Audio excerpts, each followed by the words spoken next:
Baik, kita lanjutkan. Kemudian tiba hari kebangkitan.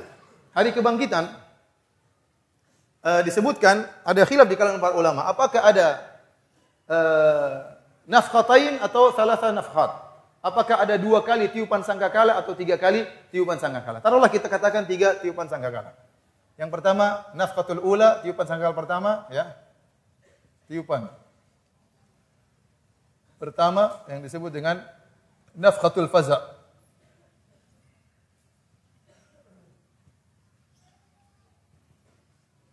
Kemudian tiupan yang kedua yang dikenal dengan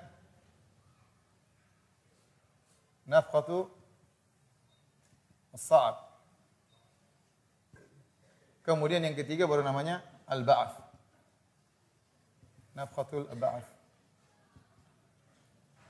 Sebagian ulama berpendapat bahwasanya proses terjadinya hari kebangkitan dengan 3 tiupan sangkakala. Yang pertama namanya nafkhatul faza'. Tatkala sangkakala ditiup oleh malaikat Israfil, maka semua orang ketakutan, kaget.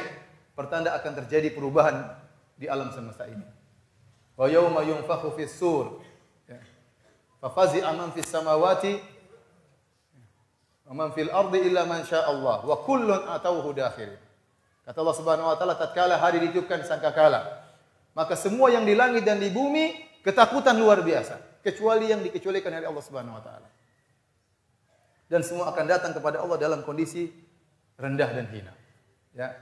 Ini namanya nafkhatul faza'. Tatkala itu sangkakala maka orang ketakutan, maka terjadi namanya hari kiamat. Hari yang sangat mengerikan. Idza zulzilatil ardu zilzalaha. Tatkala bumi diguncangkan dengan sedahsyat-dahsyatnya. Wa kharajatil ardu athqalaha. Tatkala bumi mengeluarkan isi perutnya. Wa idzal biharu fujirat. Tatkala lautan meluap, lautan keluar, bukan cuma tsunami sampai seluruh muka bumi. Keluar lautan tersebut menutupi daratan. Kemudian apa? Wa idzal biharu fujirat. Setelah lautan tersebut keluar meluap, kemudian lautan tersebut berubah menjadi lautan api. Apa yang terjadi dengan bumi? Yang terjadi dengan gunung. Wa yas'alunaka 'anil jibal faqul yansifuha rabbi nasfa. Mereka bertanya kepada engkau tentang gunung, katakanlah gunung tersebut akan dihancurkan oleh Allah dengan sehancur-hancurnya. Wa taral jibala tahsabuha jamidatan wa hiya tamurru marra sahab. Engkau melihat gunung kelihatannya kokoh, maka pada hari kiamat akan diterbangkan seperti awan. Diterbangkan, dicabut dari pasaknya, kemudian ditabrakkan oleh Allah Subhanahu wa taala. Maka hancurlah gunung-gunung tersebut, la tara fiha iwajan wala amta. Kau tidak akan melihat ada lagi lembah maupun ya gunung, semuanya telah dihancurkan oleh Allah Subhanahu wa taala. Ya, idza sama'un fatarat, hari tersebut tatkala langit terbelah. Idza sama'un syaqqat, tatkala langit terbelah. Ya, kemudian kata Allah Subhanahu wa taala, wa idza kusyitat, ya kata Allah langit tersebut kemudian ditarik oleh Allah Subhanahu wa taala seperti kulit dari hewan kemudian dilepas oleh Allah Subhanahu wa taala dari tempatnya, dilepas oleh Allah Subhanahu wa taala. Setelah itu Allah melipat langit-langit tersebut.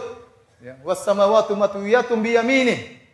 Maka langit-langit kemudian dilipat oleh tangan kanan Allah Subhanahu wa taala. Hari tersebut hari yang sangat dahsyat. Kata Allah Subhanahu wa taala, "Ya ayuhan nasu taqu rabbakum, inna zalzalatas saati syai'un 'adzim."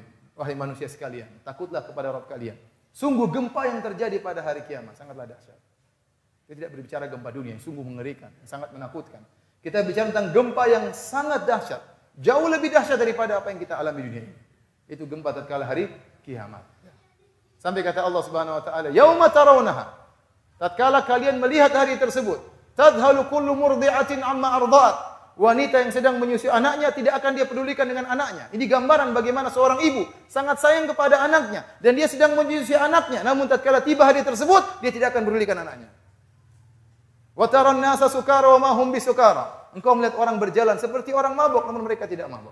Walakinna adzaballahi syadid. Akan tapi azab Allah sangat pedih. Itu namanya nafqatul ula, nafqatul faza, semua ketakutan. Setelah itu namanya nafqatul sa'at.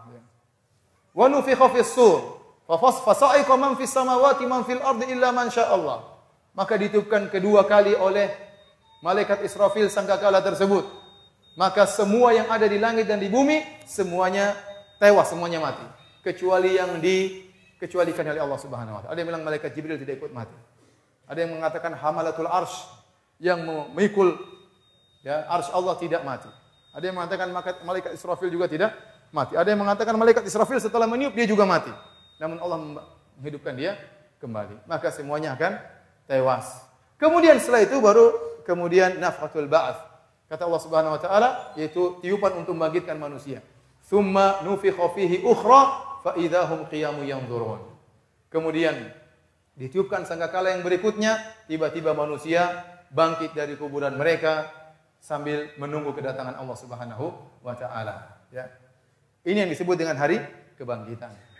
Hadirin dan hadirat yang dirahmati oleh Allah Subhanahu wa taala. Bagaimana kondisi manusia tatkala dibangkitkan? Kata Allah Subhanahu wa taala, khusya'an absaruhum yakhrujuna minal ajdathi ka'annahum jaradun muntashir. Mata mereka terbelalak ketakutan. Yakhrujuna minal ajdath, mereka keluar dari kuburan-kuburan, ka'annahum jaradun muntashir, seperti belalang yang bertaburan. Al-Imam Al-Baghawi mengatakan hayar, mereka bimbang mau ke mana, seperti belalang yang terbang tidak ada arahnya. Mereka kaget dengan kondisi tersebut. Tiba-tiba dibangkitkan matahari dengan jarak 1 mil. Mereka bingung apa yang mereka lakukan. Hari tersebut, yauma yafirul mar'u min akhi, tatkala seorang lari dari saudaranya, wa ummihi wa abi, dia akan meninggalkan ibunya dan ayahnya, wa sahibatihi wa bani, dia akan meninggalkan istrinya dan anak-anaknya. Kenapa? Seorang masing-masing sibuk dengan urusannya. Hari yang sangat mengerikan pada hari tersebut. Oleh karenanya disebutkan bagaimana Nabi sallallahu alaihi wasallam mengatakan mereka dibangkitkan dalam kondisi tidak berpakaian. Kata Nabi sallallahu alaihi wasallam, yuhsyarun nasu yaumal qiyamati hufatan uratan ghurlan buhman. Manusia akan dibangkitkan pada hari kiamat kelak dalam kondisi tidak memakai alas kaki, dalam kondisi tidak berpakaian, dalam kondisi belum disunat, dalam kondisi tidak bawa apa-apa, tidak ada secercah dunia yang dia bawa. Kata Nabi sallallahu alaihi wasallam, "Kama bada'na awwala khalqin nu'iduh." Demikianlah sebagaimana kami mulai penciptaan, kami akan ulangi lagi. Sebagaimana seorang anak lahir di atas muka bumi ini, dari perut ibunya, tidak berpakaian, tidak beralas kaki, tidak ada harta yang dia bawa, demikian juga tatkala dibangkitkan pada hari kiamat.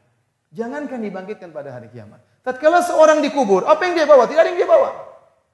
Harta yang dia kumpulkan selama ini, rumah yang dia miliki, harta yang sangat banyak yang dia miliki, tidak ada yang dia bawa ke dalam kuburan.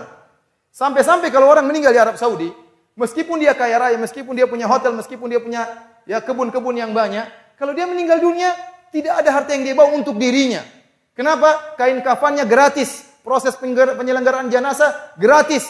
Dia datang masuk dalam kuburan tanpa ada sepeser dari duit yang dia kumpulkan selama ini dia bawa ke dalam kuburan. Tidak ada sedikit pun. Tidak ada sedikit pun. Dia masuk dalam kuburan, tidak ada yang dia bawa dari hartanya. Tidak bisa dia manfaatkan sama sekali. Bagaimana kita tatkala dia dibangkitkan? Kata Nabi sallallahu alaihi wasallam, yuhsyarun nasu yaumal qiyamati hufatan uratan. Dibangkitkan dalam kondisi tidak beralas kaki, tidak berpakaian. Jangankan dunia yang begitu banyak, sendal saja tidak punya tatkala dibangkitkan. Jangankan sendal, pakaian dia tidak punya untuk dibangkitkan.